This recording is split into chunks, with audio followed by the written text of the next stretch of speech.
Westfield Memorial Hospital provides high-quality health care to residents of Western New York, offering patients the most sophisticated medical advancements while keeping the ease and familiarity of a community hospital. Support for Chautauqua Sunrise has been provided by WRFA 107.9 FM, Jamestown's public radio station, streaming online 24/7 at WRFALP.com. Low power to the people. Meter's Restaurant, a family tradition for over 50 years in downtown Ripley, is a proud supporter of Chautauqua Sunrise. Meter's provides all-day dining, banquet services, and custom catering, specializing in pie. Funding for Chautauqua Sunrise is provided in part by the County of Chautauqua Industrial Development Agency, with offices in Jamestown and Dunkirk, helping businesses to prosper throughout Chautauqua County. For more information on how the CCIDA can assist your business, visit choosechq.com. From supporting people with disabilities to enjoy great lives, to providing health care services that are available to anyone, the Resource Center has been improving our county for more than 60 years. Learn more about how the Resource Center makes a positive difference in people's lives. Is getting vaccinated on your to-do list? We can help you check it off, because we make getting vaccinated easy. You've got this, because we've got you. To learn more, visit yougotthis.usaging.org.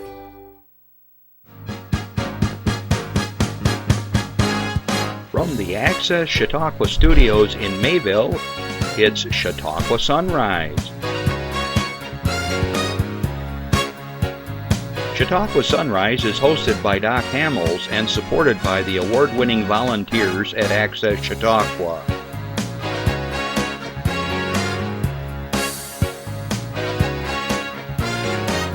We are here to share local news, colorful interviews, and events of interest to everyone. Chautauqua Sunrise is broadcast live Saturday mornings each week from 9 to 10 a.m. Send events via email or call us live. Check us out on YouTube and Facebook. And now, from the Access Chautauqua Studios, it's Chautauqua Sunrise. Good morning, everyone, and welcome to Chautauqua Sunrise. I'm Doc Hamels, and we have a really interesting show in store for you. That it's one of those shows that I always say could save your life if you pay attention. And my guest is going to be explaining a lot of services and opportunities for you to be safe and healthy here in Chautauqua County. I also have another guest in the wings that is going to be talking about a really fun event coming up soon, but we'll bring her on shortly. So good morning wherever you are in the world. As you know, we stream live. I want to say good morning to our friends over in the Ukraine. Natalia, I don't even know, I've run out of words and phrases to tell all of you we hope you're safe. I guess it was the best I can say, and that you find a peaceful way to end the war over there, and just please be careful. I want to say good morning to James in Kenya. If you're watching, I know that Karen Cockram is be heading your way here in the near future. I believe she just bought her ticket, I saw on Facebook, so I know she'll be returning. And Karen's been on the show before explaining the good work she does down there with all of you. I want to say good afternoon wherever you are in the world. Folks over in Belgium, in the Netherlands, across the United States, it's early morning. And then, of course, I want to say good afternoon to all my listeners on WRFA 107.9, low power to the people in Jamestown, Tuesdays at 1 p.m. Thanks for listening. Once again, we try to share everything that's going on throughout the county, through radio, through TV, through the Facebook and YouTube and so forth. So we're getting the message out for all of you. Okay, throughout the show, if you're interested in talking to my guest or you have an announcement, you can give us a call right here at 716-753-5225. As always, and people do this, so I have them right here as proof. If you have an announcement or you want something to be announced that's within our limits, give us an email at Chautauqua Sunrise, all one word, at gmail.com. What do we have, construction going on over there? Okay, Chautauqua Sunrise at gmail.com. What is that noise? It sounds like cat being strangled or something. Okay, busy place here today over in Mayville, the former Mayville School Building. We've got a craft fair going on. We've got civil service, and of course, we're here producing our show. I got Justin out there. He's my watchdog. He's probably chewing on somebody's leg right now and tell him to be quiet because we were picking up some weird sounds out in the hallway. Okay, let's see where I want to go. If you are traveling this morning, thanks, Justin. If you're traveling this morning, please be mindful that it's pretty foggy. I hope it's been lifting. I know that all of us that came into the studio today, we had to fight our way through there. I mean, you could literally cut it with a knife. That's how thick it was. It really was. Wow. But it's that temperature inversions. You know, it was in the 60s during the night, and now it's down to 50. So everything just gets kind of wacky with the fog. And we've been experiencing some fog this spring. This isn't the first time. I think we talked about this a week or two ago as well. So anyways, hopefully it'll lift, and we'll have some nice weather today. Speaking of weather, the leaves, all of a sudden it's like, I looked out the window yesterday, and all the little bushes have leaves now. I don't know how that happened. We've got peepers. You got peepers in Jamestown, little froggies? I haven't heard them, but I haven't been outside. Oh, you haven't been outside. Holy cow, it's a chorus at my house. And of course, as my wife will always say, it's only official till you smell a skunk. Well, I got a whiff this morning on the way here. Wow. You got tulips all over the place. You have tulips everywhere. Okay, that's great. Well, flowers are popping up, trees are flowering, so it's great. I love this time of year. Okay, I'm going to get to my announcements right away here because I do have my first guest that's waiting to come on. And so here we go. So we're going to go right to the Reg Linné Theater. And this is Bob Trevino Likes It and Death of a Unicorn. I don't make up these names. This is real. Oh boy. I'm going to give you my best pronunciation. Barbie Ferreira and John Leguizamo, starring Bob Trevino Likes It. I don't know. Wednesday, April 30th, Lily Trevino longs for a familial connection, having been abandoned by her father in her 20s. Bob Trevino works long hours alone at a construction company to support his wife, Jeannie's scrapbooking habit. How do you support somebody's scrapbooking habit? Oh well. Ignoring his own feelings and need for friendship until he gets an unexpected Facebook message from a stranger. Lily and Bob's blossoming friendship becomes a vital source of connection and healing in both their lives. In their own ways, these two must learn they are worthy of extraordinary love exemplified through small acts of kindness. Bob Trevino Likes It is rated PG-13. It's 105 minutes long. Again, this is at the Reg Linné Center for the Arts in Jamestown. Let's see what we got here. Jenna Ortega and Paul Rudd star in Death of a Unicorn, May 2nd at 7 p.m. If you got little kids listening, don't tell them about this. Unicorn, they don't want to. Unicorns are like super popular with young kids. A father and daughter accidentally hit and kill a unicorn while en route to a weekend retreat where his billionaire boss, played by Richard Grant, seeks to exploit the creature's miraculous curative properties. Death of a Unicorn is rated R and it's 108 minutes long. Then you have upcoming movies at the Reg include, oh boy, Steve Coogan in the comedy drama The Penguin Lessons, that's May 7th. Naomi Watts with Bill Murray in the comedy drama The Friend, May 9th. The Luckiest Man in America, May 14th. In a dramatic retelling of the 1984 Pressure Luck game show scandal. And Andy Kaufman documentary, Thank You Very Much, May 16th. And Ray Mendoza and Alice Garland's historical war documentary called Warfare, May 21. So lots of things coming up at the Reg. Tickets are generally $8 or $10 online. So give them a call at the box office. There it is, 484-7070. This is not on our list. Jeff, I'm going to ad-lib this. Right next door, as we speak, there's a craft fair going on right here in Mayville. So if you're interested in coming out from 10 to 4 today and 10 to 2 tomorrow, there are, I had a little peek, and it's the old gymnasium here in Mayville, school building. And I would guess there's probably, it's on the back page. Oh well, I'll make this up anyways, and I'll come back to it in a little bit. Anyways, they have food trucks here from Climbers School, I see, and then they've got all kinds of vendors, about 50 of them, and so it's hopping here. And at the same time, they got civil service tests going on, and so this is a busy building today. All right, moving ahead, slide 16. All right. This is our friend Nancy Rose that goes about the world doing good things, and she wanted me to know that they have a poster out, and I'm going to just read what it says. They're thrilled to announce the return of the Country Music Festival benefiting Shriners Children's Hospital in Erie.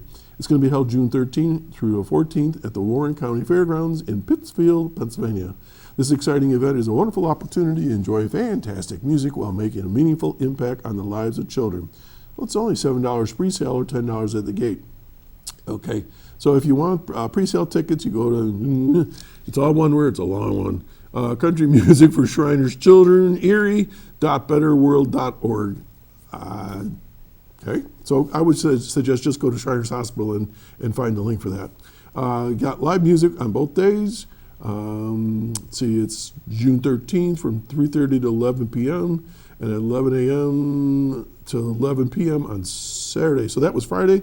Then Saturday is from 11:30 to 11, and there's going to have 50-50 raffles, a $1,000 cash giveaway, and 300 plus raffle baskets. This is a rain or shine event, no refunds. Food will be available, no alcohol on the grounds. Camping is available at $35 per day, which includes water, electric, and a dump site on premises. If you're interested, contact Michelle at the Warren County Fairgrounds at 814-730-4423. Or if you want, you can give Nancy Rose a call at 716-753-6641. Be mindful, this is not a Warren County Fair function. It's a separate, but let me give you the lineup for the music festival. Okay, real quick. Celeron Legion Bluegrass Band. They get together, I think, every single week and get in play. The Pine Valley Boys. Friends of mine, Old Dog Bluegrass. I know a couple of those guys, they're great. Holly Abers, I just backed her up not too long ago over at Meters for a fundraiser. Gene Johnson and the Night Sun Reunion. That's on Friday. Then on Saturday, Catchphrase, the Rustic Ramblers, American Crossroads, Pat Cook as Patsy Cline, who's going to be on the show pretty soon. I'm giving you a little heads up, and I'll be performing with her right here in the studio. Old Dog Bluegrass will be back again in Holly Abers, and then the headliner, Billy Gilman. If you know anything about Billy, he was a superstar when he was young and then came up through the years, and he's got albums. He's on Facebook or YouTube and so on. So that's going to be a lot of fun. And so that's, again, June 13 and 14, Warren County Fair. So mark your calendars. All right, slide 17. We got a benefit. We all benefited from the work of Shelley R. Hunt Bowen. Now, I know her personally. She does a lot of work out in the Westfield, Mayville area. She's done work past few years. She's worked tirelessly to capture all events in Westfield and Mayville. She takes hundreds of pictures of businesses, families, and events and posts them for everyone to share and to bring awareness to our community. Shelley has never asked for anything for all of this hard work. Her friends are now asking for her. Shelley has been diagnosed with a horrible, complicated cancer, is receiving treatment at Roswell in Buffalo. Shelley needs help financially to get to these appointments and to survive. Please donate if you can. If she has ever taken a picture of your business or your child with the Easter Bunny or Santa or Mrs. Claus, or if her pictures bring you pleasure, please do what you can to help her. If you go out online, you probably can find her website. It would be Shelley R. Hunt Bowen, and there is a QR code for PayPal account, or you can go to the Interlakes Credit Union, and they'll help you there. You also can make checks payable to Shelley Bowen and mailed through, again, the Interlakes Credit Union over in Westfield, And then please make sure that you put her name on your check. Also, she has a Venmo account, and it's SR Hunt Bowen, all one word, at yahoo.com. Shelley shows up everywhere. Justin, you've seen her too when we've been doing filming at the Christmas events, at Christmas in the Village, probably at the Mayville Parade. I mean, she's just everywhere. I did the cemetery tour as an actor. I've got a lot of nice pictures that she's taken of myself. So, all right, we're going to go on now to Chautauqua County 4-H. is offering local youth an opportunity to learn about native wildflowers and create seed creatures to plant native wildflowers. Why do I even announce this? Because this show's for everybody. It's all ages. This class is open to youth grades 3 through 12. They do not need to be a 4-H member to participate. And the class will be held May 1 at the Carnahan Center at the JCC campus at 6:30. Pre-registration is required. So let's just make it easy. Give them a call, 664-9502, extension 212.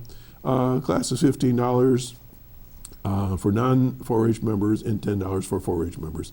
So it's fun to do things with nature and learn about our local wildlife and plants. So if you're interested, it's going to be May 1 at the Carnahan Center. Give them a call. Again, it's 664-9502. Sounds like a lot of fun. Okay, going ahead. Boy, we got a lot of stuff to talk about today.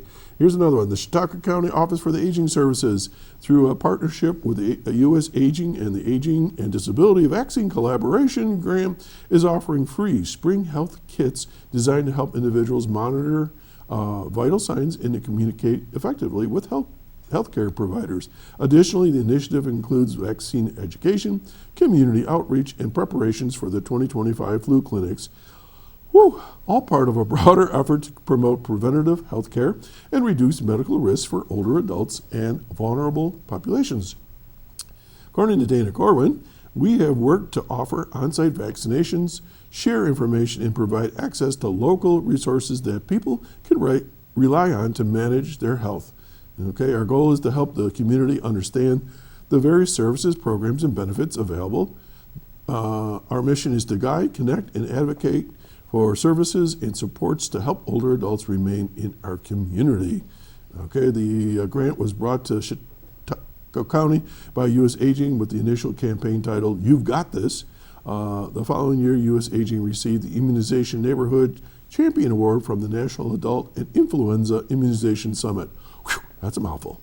All right, what's in the kit? Contains a flyer for all recommended vaccines for your health, a wrist blood pressure cuff, cool, a digital thermometer, a pulse oximeter, you'll have to tell me what that is, Rod, later, that measures blood oxygen levels, and a 32-ounce reusable CHQ aging water bottle to remind everyone to stay hydrated when feeling ill, a tissue pack and pill box.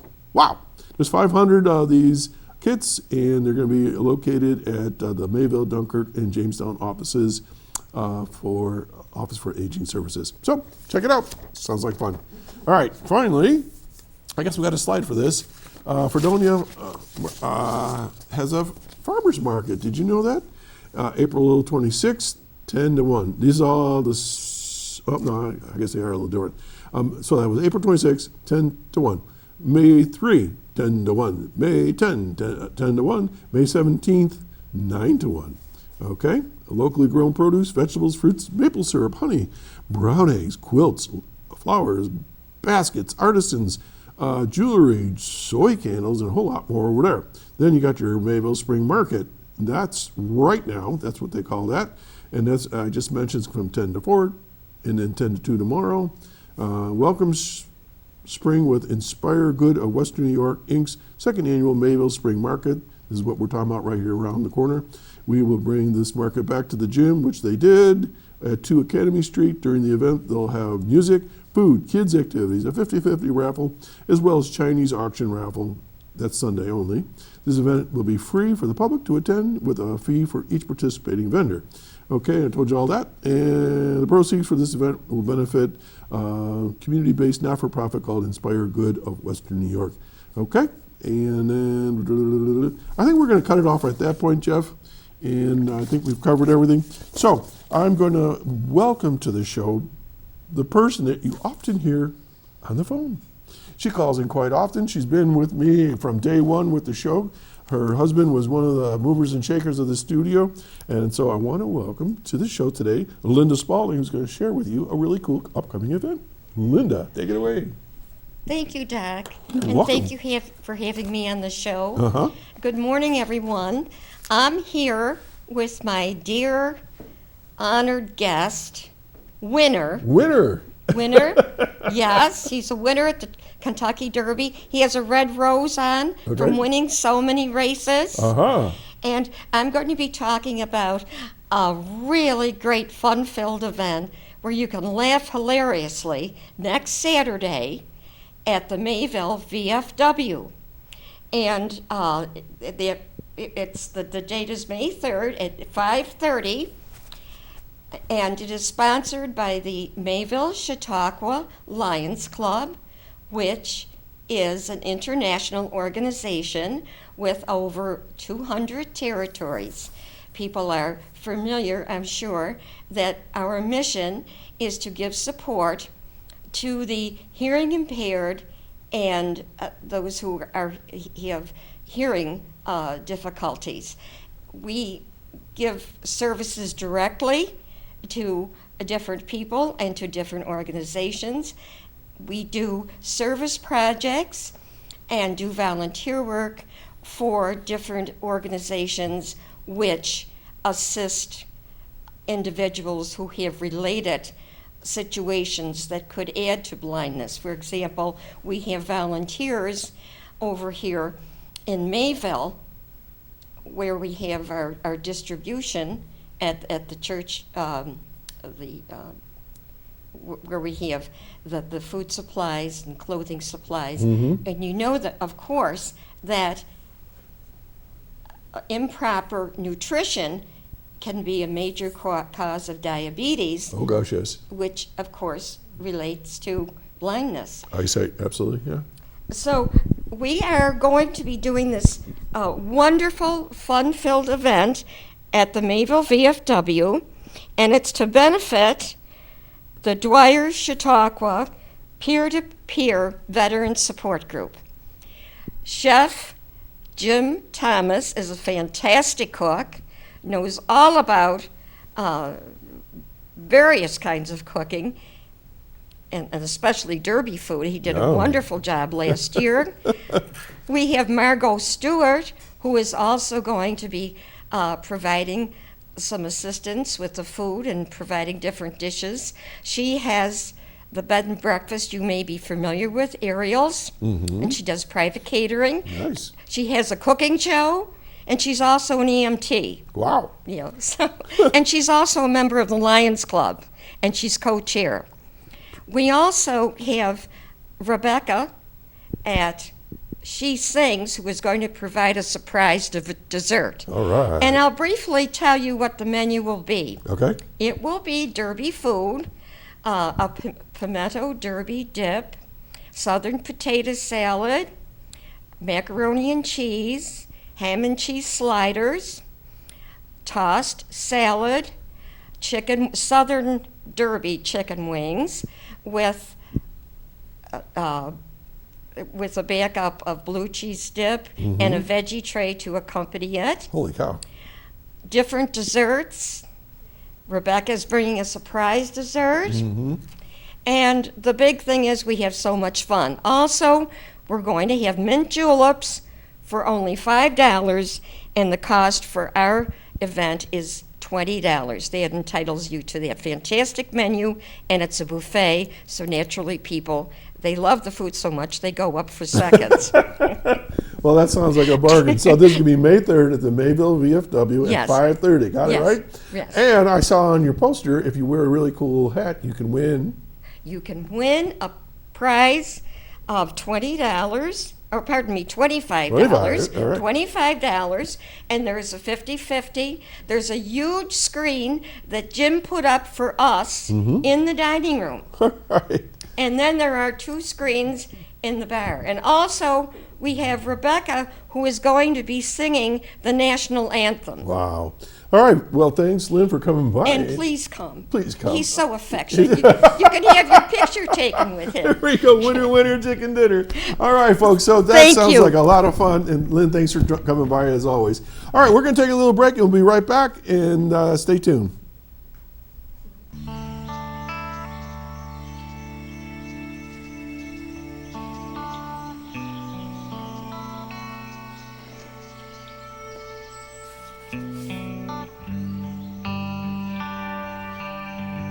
This is the moment I knew. His future had no boundaries. There are some moments only the forest can inspire. Find yours at discovertheforest.org. Well, that was a lot of fun with Linda Spalding, and I hope y'all can check out that event. Well, with no further ado, my full-time guest here today is Dr. Rodney Buchanan, who is the hospital administrator at the Westfield Memorial Hospital. And Rodney, you have been here before. Yeah. So welcome back. Thank you. I can't remember, were you doctor last time you were here? I was. I You believe, were, yeah. but the time before that, you were working at it. That's correct. So we got two docs in the room today. Mm-hmm. You know, I was having a little chuckle to myself. I said, you know, people say, well, there'd be no teachers without doctors, and there'd be no doctors without teachers. So There you we're go. doctors at both ends of the spectrum, plus all the other doctors and all the people to do all the good things in the world. So, anyways, I'm glad that you're here today. I got a note from, I think, it was Patty DePalma a couple of months ago and said, you know, could you come back on the show? And you had a special message and so on. We'll get to that in a little bit. But for those that maybe are new to the area, what can you tell us about yourself? Let's start there. Sure. Yeah. Okay. So I'm Rodney Buchanan. I'm the hospital administrator at the hospital, Westfield Memorial Hospital. I'm a nurse by trade. So my whole healthcare career has been in EMS and in nursing. So EMS being emergency Yep, type service? Yep, Okay. emergency medical services. So I started out I joined the fire department when I was 14. Aye, aye. And kind of worked my way up through the EMS ranks, and then that led me into nursing school, and then I went to nursing school after that. Then I was mainly focused in critical care and emergency medicine, and kind of working. That's those kind of a areas. stressful area, isn't it? It can be, yes. Yeah, it can be. Yeah. And then I went from there to be a flight nurse on a helicopter, and I did that for about 12 years total. I just got vertigo So, listening to that. I don't know if I would do very well in a helicopter. Yeah, it's a challenging job. I would think so, Yeah. especially in the horrible weather that we have in this area. Yeah. The fog this morning that makes That you would've been easy. that makes you ride on a Well, ambulance. thank you, because I know that's a service that many people certainly have appreciated. Mm-hmm. And what hospital was this you were working out of? I worked in multiple different hospitals. So I started mainly in UPMC Presbyterian down in Pittsburgh. I went to school at West Penn Hospital in Pittsburgh. And I worked some small hospitals and some bigger hospitals. Did a little bit of time in North Carolina at a bigger hospital there, running a flight program there. Wow. And then probably the last 10 years I was at St. Vincent over in Erie. Okay. And then working there in the emergency department, critical care and behavioral health. And then the opportunity came up for me to move over to Westfield, so I got to learn the Westfield community. And Now, how long you been in Westfield? It'll be 4 years in July. Wow, that's fine. It is fine. So, Rodney, can you explain to folks the connection with Westfield Memorial Hospital, St. Vincent's, and Allegheny Health Network? I think Sure. I got that all correct, didn't I? You did, yes, Okay. you did. Yeah, so St. Vincent Hospital, this is before Allegheny Health Network Okay. had been created. So St. Vincent Hospital was its own independent hospital. Mm-hmm. Westfield, during the Burger Commission, Oh, yes. and all the difficulties that went with that. And when the community was rallying around to keep the hospital open, St. Vincent was also playing a part in keeping them open as well. And so that relationship kind of continued to gel and solidify over the years. That provided Westfield Memorial Hospital with access to tertiary care like cardiologists and GI specialists and urologists and things like that. In return, then we were able to maintain our operations in Westfield to continue to provide that initial level of care for emergency medicine and stabilization, and then your primary care and keeping up with things. So a lot of times people don't understand there's different levels of hospitals, right? Correct. Is there 3 levels, I think, or is there more? Basically 3? Well, there's basically inpatient, critical access, and then this new one that we're going to talk about Okay. today. Yeah. So Westfield, basically over the years, and it's been around for 70 some, lots of years. Yeah. Close to 80, 80, I think. yeah, a little over 80. Yeah. I was dating myself because I remember the 75th anniversary, but that was a few years ago. But people don't understand that when certain hospitals can only do certain things by, is it licensure or designation, and we'll get into all that in a little bit, but it never has been a hospital where you're going to have heart surgery Correct. or something that's really major, but the services that it's always provided have been critical for you walk in and you have a problem right now, you get, I call it triage, but you get take care right now in your I don't know, diagnosed and so forth. I'm not pretending to be a medical person by any means, but just a layman. But first care right off the bat, if the emergency team comes in from your local fire department, brings you in, and then you're stabilized, and then Correct. go from there. Did I get that right? You did. Yeah. Okay. Yep. So people don't realize also that once you get there and you're stabilized, then you may not stay there. You may go to where? Typically St. Vincent. Okay. But it's always also patient choice. So Okay. we send plenty of patients to Buffalo as well, to Jamestown, to Dunkirk if need be. So it all depends on where the patient wants to go. If the patient doesn't have a choice, or if they don't want have an opinion, I guess, would be a better way to say that, then we just default to St. Vincent at that point. Yeah. Makes sense. Yeah. And a lot of people don't realize this, but you have a heliopad? Is that? I We say do. that right? Helipad, yep. Helipad. Right on the property in Westfield. And Correct. a lot of people don't realize that when you hear that helicopter going down along the lakeshore, it's going somewhere, Correct. whether to Buffalo or to Erie or wherever, right? And so that really is pretty spectacular. How long? Do you have any idea how long it takes to fly from, let's just say, from Westfield to Erie by helicopter? It's like It's 20 about, minutes? yeah, about 20 minutes, yeah. Wow. 15, 20, depends on which way the wind's blowing. So, yeah, that's true. And of course, when you're in that situation, time is of the essence. Correct, So, correct, I mean, yeah. not everybody gets the ride there. No, those are time-sensitive Right. disease processes. So like a heart attack or stroke or trauma or something like that, that the faster you get them to definitive care, the better the outcome. And so Well, that's what we reserve the helicopter for. And I want to do a shout out to you guys because without naming names, I know that at least two of my family members in my, central family in the area have been on that helicopter and saved their lives at the time. So, I mean, I get so frustrated when people don't realize the good stuff that Westfield Memorial Hospital does. So let's keep on going on. All that. Yeah, no, and so yeah, there's a lot that we do actually. And what I think a lot of people know us for is the emergency department, because it's the obvious, and the things that you're just mentioning as well. So if you're having an issue, if you're having an infection that you need, it's getting out of control and you need an antibiotic, you can go to the ER for that. Any type of acute illnesses, things like that. So we're mainly known for that, but we also do a lot of other things, a lot of health maintenance, which is just as important to prevent you from having an emergency. So. A lot of screenings, cancer screenings through mammography and colonoscopies for colon cancer. The lab is also there, so you can get your blood drawn there. Physical therapy, and then that's further subdivides out to lymphedema therapy and pelvic floor therapy and things to that nature. So there's a lot we do for the local community. We see probably about 30,000 people a year come through the doors of the hospital. 30,000 people? Yeah.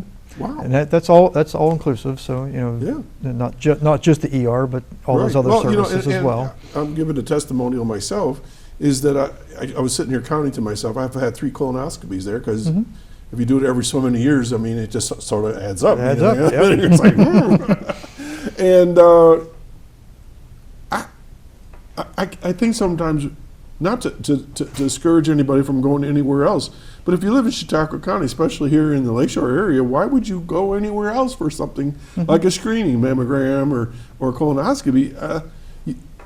You pull in. Last I know, it's free parking. Still is. You pull in, you walk in, and I'm telling you, within like 8 minutes, you are at the desk, process, wristband. Good morning, Dr. Hamels, how are you? And go through that door, and the nurse meets you and tells you what to do, and before you know it, you're having your colonoscopy. That's right. And I always say it's the best little 10-minute nap I've ever had in my life. You go in this beautiful deep sleep, you come out, they give you something nice to eat, and off you go. I mean, you're done like in no time flat. Right. It's perfect. It is, yeah. To me, it's perfect. And if there's an issue, they take care of whatever, a little polyp here or there, whatever. They give you the report, and you're on your way. Right. In the critical link with us is we're able to also connect you with the next level of care. So Right. so if your test shows something, we can work with you to get you to that next level of specialist. Right. Whether typically, like I said, that's in Erie, but if the patient chooses, we can go to Buffalo with that as well. So those are the things that I think we're responsible for is providing that level of care for the community.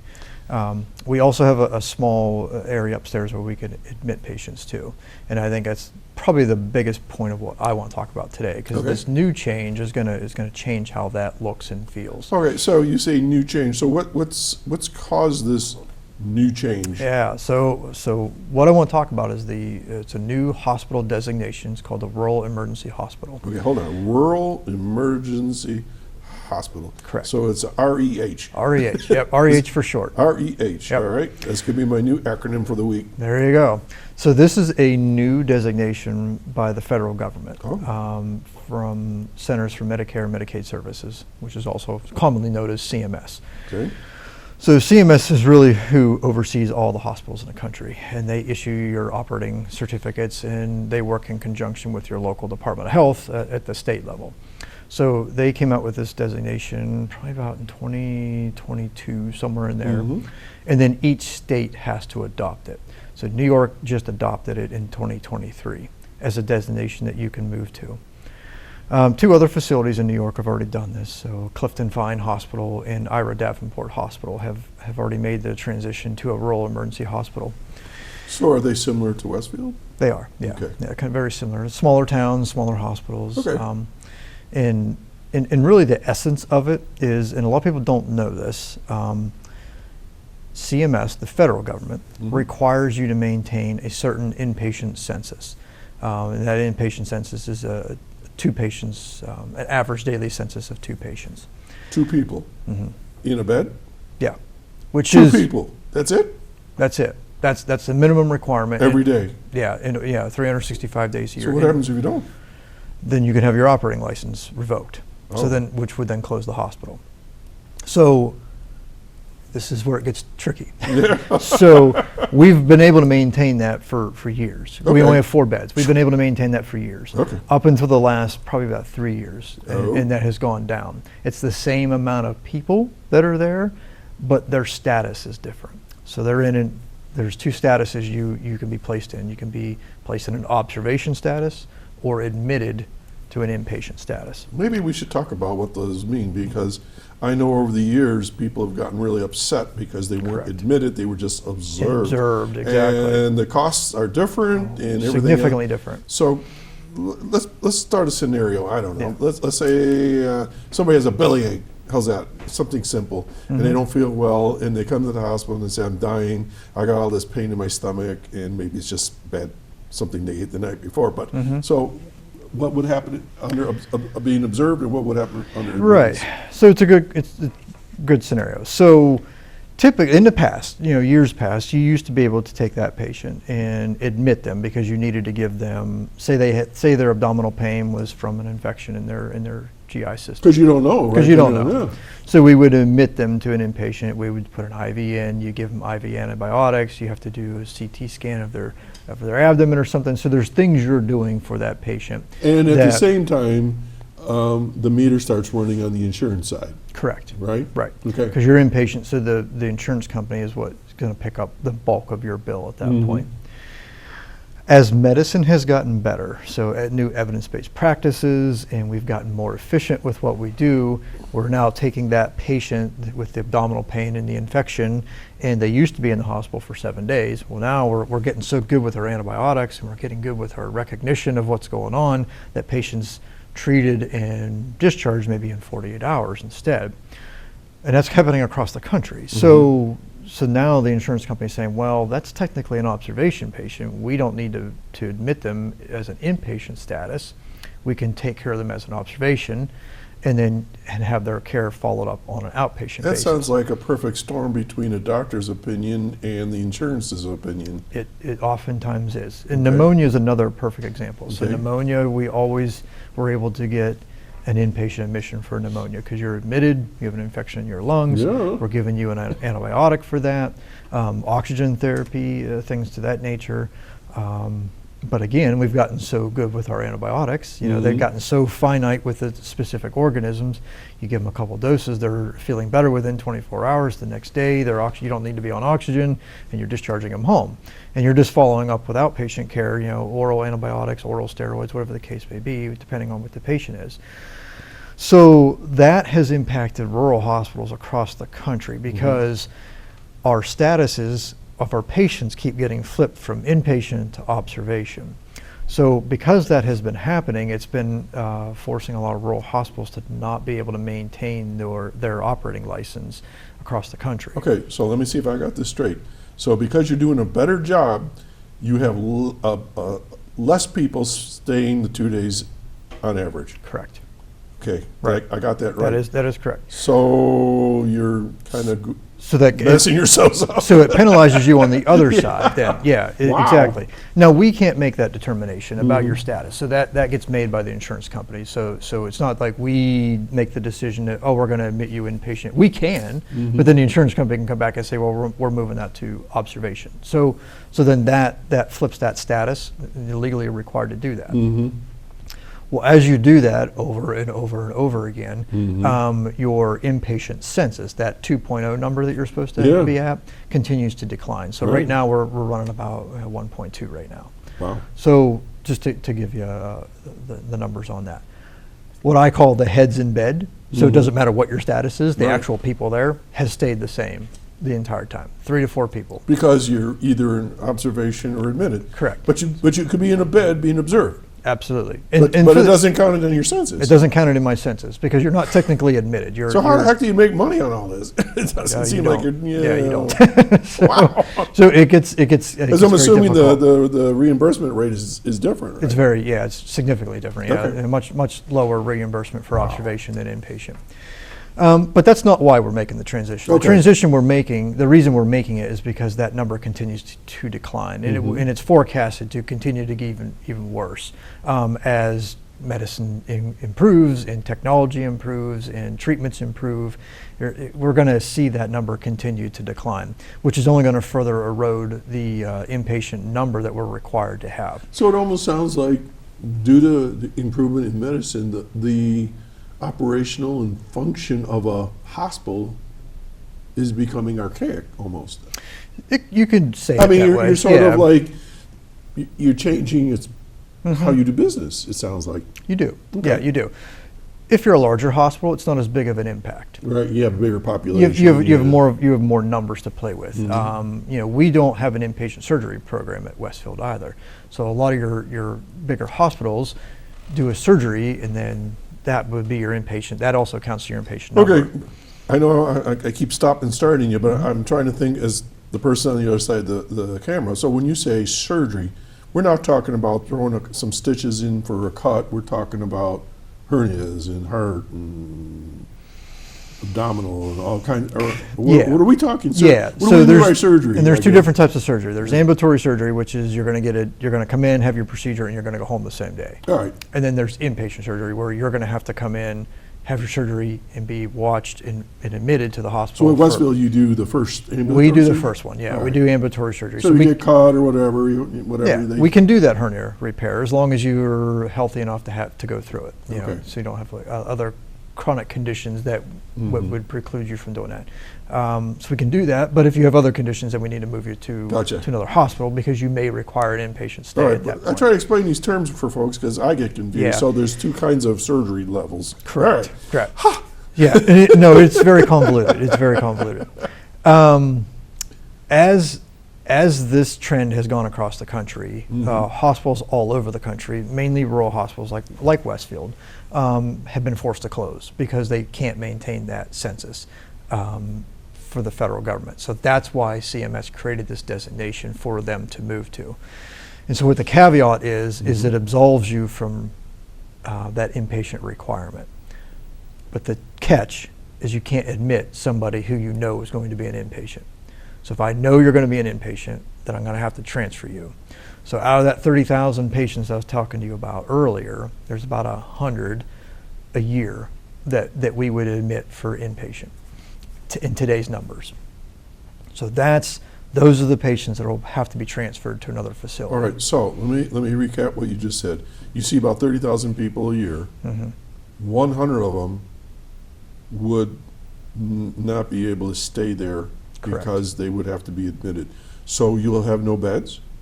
I have the bed. Yeah, I'll have the bed, but for observation patients only. Okay, and that's the key That's here. the key. So, wow, this is delicate, isn't it? yeah, so honestly, and what I tell a lot of people is 99% of people won't even recognize anything has changed because most of the people who go upstairs are already in observation status. We'll continue to be able to do that.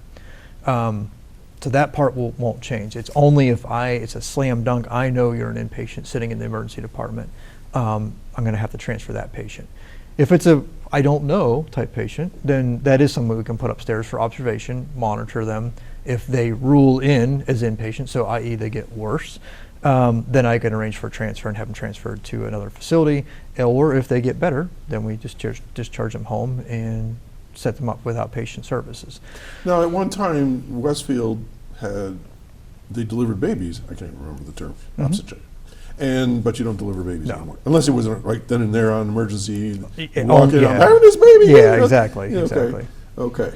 And so what kind of folks do you observe?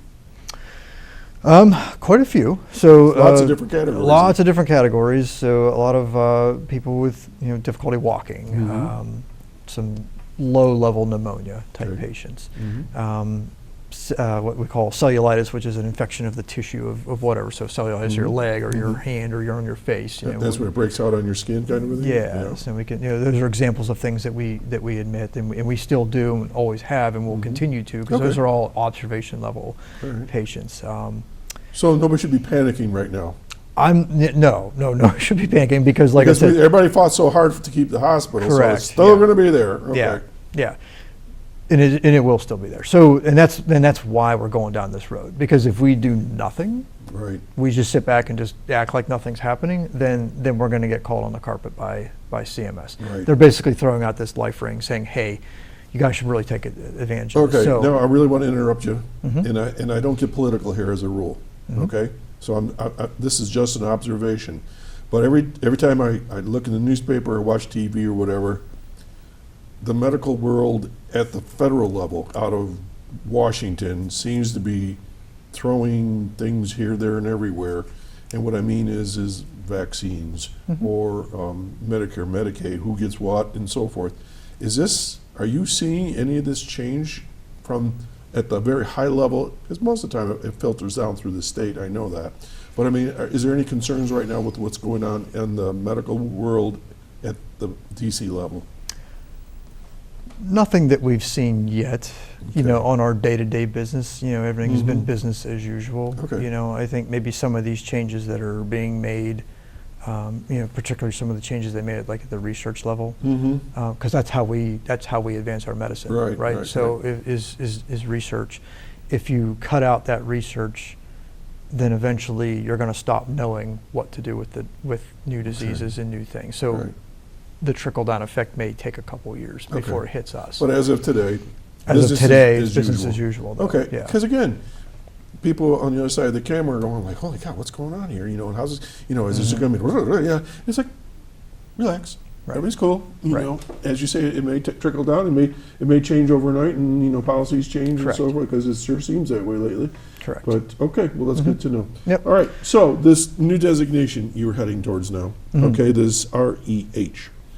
Okay. So that's why we're going down this path. So it's really is taking a hold of that life ring, if you will, to absolve us from that inpatient requirement. And by doing that, it allows us to remain open and allows us to keep all the services that we have, with the exception of that small sliver of inpatient services. So everything in radiology, lab, physical therapy, our dietitian, and our diabetes education, all that stuff. None of that changes. It all stays the same.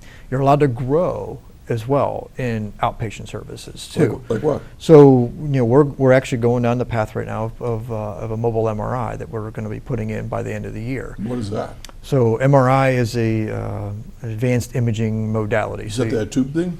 It's a tube. Yep, it's a tube. Tube thing. Yep. People are just scared of that thing. Yeah. Or is it just like a cover? No, it's a tube. Yeah, it's a tube. Right. Yeah. So it's you're used to your traditional CT scanner, which uses ionizing radiation to identify structures within your body. MRI is a little bit different. It uses a magnetic field that does that, and there's no radiation that goes on with it. Okay.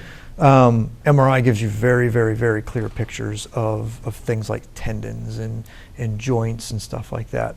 But when you said mobile, what do you mean? You're going to take this on the road? Yep, it's on a trailer. It's on a tractor trailer. So it comes in. There's a company that we AHM partners with. Oh, I get you now. So this is something that you don't necessarily need every day of the week, but you Correct. and you bring it to the facility. Gotcha. To be honest with you, I thought it was something like you wheel into somebody's room and you throw them in the tube and see what's in there. Nope. Not that simple. Not that simple. But I'm sacrilegious. I'm sorry. That's okay. But I thought mobile MRI. So like, yeah. So it's actually an MRI machine mounted on a trailer. Okay. What kind of patients would use this service? Well, a lot of orthopedics need it. So because when you say think you tore your ACL, well, it's hard to see that on a CT scanner. Gotcha. But an MRI is really easy to see. So you get an MRI of your knee. It's been making a lot of progress in prostate cancer. It's hard to see your prostate in a CT scanner, but it's much easier to see it in an MRI. Right. So you can tell if it's getting bigger. You use it for strokes. So sometimes you can't tell whether you can tell if you have got a blockage via CT scanner, but sometimes it's hard to tell what type of damage has been done, so you put them through an MRI. So as far as service level, once a week, once a month? It'll probably be 2 days a week to start. That's a lot. To start out with. That's pretty good. Yeah, to start out 2 days a week. And we're anticipating around September we'll have this completed. But it's going to change, just so everyone knows, it's going to change the ER entrance, how you walk into the building, because that's where the pad's going to go. Oh. So right now, you drive down the street, you make the left by right in there, you go. Right in, and you park. Well, that whole green space that you see beside the ER, by the ambulance entrance and ER, that will all be taken out, and there'll be a new concrete pad that we put in there for the truck to drop off the trailer.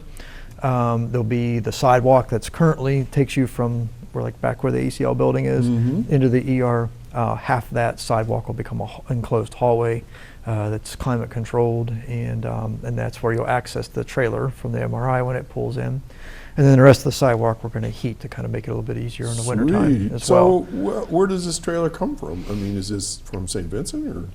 It's a company called Reyes. They own it, and we have a lease agreement with them. AHN does, and so St. Vincent uses. They have their own internal MRIs, but they still use a mobile MRI too, because MRI is becoming so popular. It's becoming like the new standard, and so it's hard to keep up with the volume of folks who need an MRI. And again, this goes back to rural emergency hospital as well. So as medicine has improved, MRI is a perfect example of that. As MRI has improved, your imaging has improved, you can see things easier and sooner and and take care of them faster, which then precludes you from needing an inpatient stay because you're able to do. So I don't want people walking away with insurance companies are bad and they're doing bad things, because that's not the message. They get the feeling sometimes. I know, and it's easy to do that, and I'm guilty of it as well. But what we have to understand is the reason these things are happening is because we're getting better at what we're doing. Is because we're getting better imaging. Because we're doing I get it now. So as you become better at things, it doesn't take you as long to do it, and so that's, I think, the critical piece that we have to keep in mind. So MRI is just another point of that. So if it's a mobile unit 2 days a week, where does it go the other 5 days? Well, it's at St. Vincent the rest of the time. Oh, yeah. All right. So bounce between. Yep. All right. And so let's walk it through. So with the MRI, let's just say, I don't know, I do something goofy at home and I fall down and I hurt my leg or something, and I come to the ER. I mean, do I just go? How do I get into the MRI? I mean, is it like just anything else? You go to the ER and they say, oh, you need an MRI, come back tomorrow, or? It could be, but MRI generally requires an insurance authorization. Aha! So that's why it's mostly all outpatient. Gotcha. So that's why you get scheduled then for your MRI. Okay. So you can still go to the ER. So say that knee example, right. I think I tore my ACL. Doctor says, yeah, it probably looks like you did. Can't really see that on the CT scanner. We're going to mobilize it, connect you with orthopedics, and then you'll need to get an MRI of your knee. Okay. And so then then that's when you go through the process of getting the authorization with your insurance company, get scheduled for an MRI, and then have the MD You guys done. take care of all that, right? I mean, it's not, the patient doesn't have to call up the insurance company and say, I need an MRI, right? Correct. Yeah. When you schedule for that, so typically your primary care, because we don't handle that specific out of the Yeah, ER, if yeah. you will, but Well, I mean, somebody does that, not the Right, patient. right. Because, I mean, that makes it push. Yeah, makes yeah, people yeah. nuts. Yes. Okay. So what else is, all right, so MRI sounds awesome. That's great. Yeah, it'll be really nice because as there's just not enough MRIs in the region. I Well, mean, it makes sense, honestly. you know, Yeah, so like- it would be it's a good service for us to Why buy go when you through. can rent, you know? Well, the other thing is to put one in. I mean, to actually put in a fixed unit inside Go your slow, because hospital. it's gonna hurt when you say how many millions. Yeah, it's about $7 million to Are you put one kidding in. me? Yeah. Holy cow. I know it's gonna be expensive. that is. And just like any other computer or electronic device, as soon as you install it, it's It's obsolete. outdated, yeah. So with mobile, the nice part about mobile is they just pull it off, put the new one on. Modules or and- whatever. Yeah, exactly. So Okay. it keeps you up on your technology as Okay, well. what else is going on? We got about 3.5 minutes left. 3.5 minutes. All right. So the other thing that we're expanding out to is starting probably in May is a new OB/GYN physician who'll be coming in and seeing patients about 2 Wednesdays a month. And I think we're going to settle on first and third Wednesdays, but we're still working that out. You realize May is next week. I do. Yes. Yep. And we're just about there. So Okay, yeah, good. we have all the equipment. Do we have a name for the doctor? Dr. Renna. Yep. Renna. Okay. Yep. She's a primary care physician with a subspecialty training in gynecology and obstetrics. As I recall, this was a very underserved service in Yes. our area, so awesome. It's been 2 years I've been working on this. we're finally coming to some. Oh, do whatever you fruition on can it. and keep her. Yeah. So it'll be good. So any prenatal and postnatal visits will be able to be scheduled there, and then general gynecology as well. So All right. So initially, we're not talking pediatrics, we're talking about the care of the mom. of the mom or Okay. the woman. Yes. Yeah. Okay. So a much needed service that we need in Definitely. the northern Chautauqua area. It's great very news. difficult to get into that type of care. So Okay. so that'll be good, and hopefully we can expand that out a little bit as well as that program grows. Yeah. Maybe she can even do some other things within the hospital as well. Mhm. So a lot to go on, but again, back to rural emergency hospital, that allows you to do that. So you can grow as much as you want on an outpatient basis. It's just that one very small subset of inpatient that you have to be careful about. So Interesting. so that's why we wanted to come on today, to kind of explain some of those changes, let people know what that's about. We've had a couple other forums that we've spoken at, but you guys have a good catchment area, so we wanted to get to yours Absolutely. as We're well. very So happy to share this. yeah. You know, I want you to brag a little bit, but I know that I've seen statistics over the years, and I'm not dissing any other hospital, but Westfield Memorial Hospital's been stacking up pretty good for timing, cleanliness, all kinds of things. What's the turnaround time for when you walk in from the ER to the time you see a doctor? I know that was a stat that was pretty good for a while there. I don't know Yeah, if it's it about still is. average is about 13 minutes. 13 minutes? Mhm. That's the amount of time it takes me to Yeah. go to my truck, get something out of there, come back and do a couple things and sit down. I will say that with an asterisk. I mean, the days that we're really busy, Oh, it may sure. take you 20 minutes. So don't just say, Justin, I don't want to name any hospitals, but is that your experience? Not really. Okay, and Yeah. that's really not what I've heard from other places. Again, I'm trying to praise you guys and not diss anybody else, but I think people forget that hospital's there and it's great. Okay, how many people work in the hospital? we're about up to close to about 90 people work there. Wow, that's Yeah. terrific. Yeah, and again, this is also part of why this REH journey is important to me, because I feel terrible if we had to shutter that hospital. From a care perspective, Oh my gosh, from an yes. employment perspective, Yeah. from an economic perspective. I mean, it would be a lot of things. So it's my responsibility then to take advantage of some of these programs that the federal government's offering, and we're not the only ones. I mean, it's very popular in the Midwest, Texas, Oklahoma, Arkansas. Super. That they've hundreds of hospitals have already moved to this model in order so they can still maintain their care in their communities. Well, So I want to congratulate you on this new designation. I think it's excellent, and I want to thank you on behalf of the community, to all the other 89 of you that work there. Thank you for taking good care of us in our community. And as I said, I think every member of my family has had care at that hospital one way or the other, and we couldn't do it without you. You know, having to hop in a car and travel wherever, Right. you know, time is of the essence. So could you send me pictures when all these things pop up, or come Sure. back on the show or whatever, and Yeah. give us updates from time to time? Definitely. All right, folks. Well, I hope you learned a lot. I did today. So Dr. Rodney Buchanan has been my guest from the Westfield Memorial Hospital. He's the hospital administrator there. Go there. It's a good place. So anything else you want to say before we go? Just thank you, everyone, for your support, and thank you for this forum to be able to Absolutely. talk. All right, folks. This is also going to be shown twice a day, 2 and 8 on 1301 Spectrum, and we'll be on Facebook forever, and well, for a while, and then on YouTube forever and ever. Okay, if you want to go back and look at this. It's the end of April, I think, for the episodes of this month, and we're going to see you in May, right? All right. So enjoy the warmer weather. It's getting there, and we'll see you next Saturday. Bye-bye now.